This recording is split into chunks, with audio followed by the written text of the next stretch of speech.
President Obama, who is a man with a super ambitious agenda for his second term and not a lot of time to get it all done. ABC's Martha Raddatz in Washington this morning, guest hosting this week. Martha, good morning.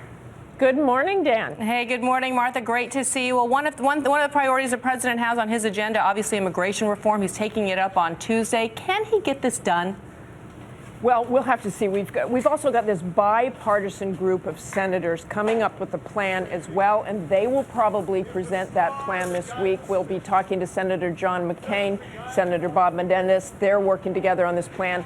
Whether President Obama detracts from the plan by going out on the road, going to Nevada on Tuesday, we're going to ask him about that as well. Yeah, there's this interesting theory that just by being associated with the plan, it could drive some people away from the plan in Congress. A complicated dynamic. But let's talk about this extraordinary interview, the joint interview, the first time it's ever happened, with President Obama and Hillary Clinton sitting down and talking to 60 Minutes. The whole thing airs tonight. I wonder, is there talk in Washington that this is in some ways President Obama picking favorites in the race to replace him in 2016? Because Joe Biden is also talking about maybe running.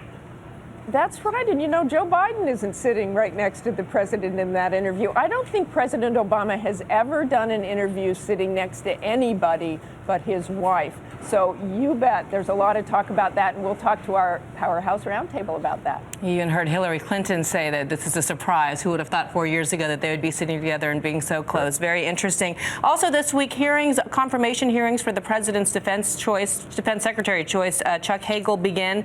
At times, this seemed very iffy. What are the odds that this is actually going to go through?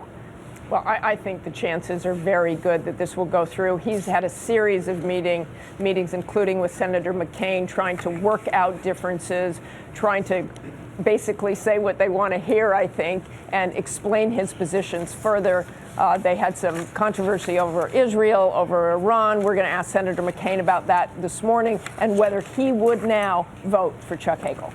Martha, thank you. Martha's got a big show this morning. Senators John McCain and Robert Menendez, as she said, plus, as she mentioned, the Powerhouse Roundtable, all coming up later this morning with Martha Raddatz on This Week.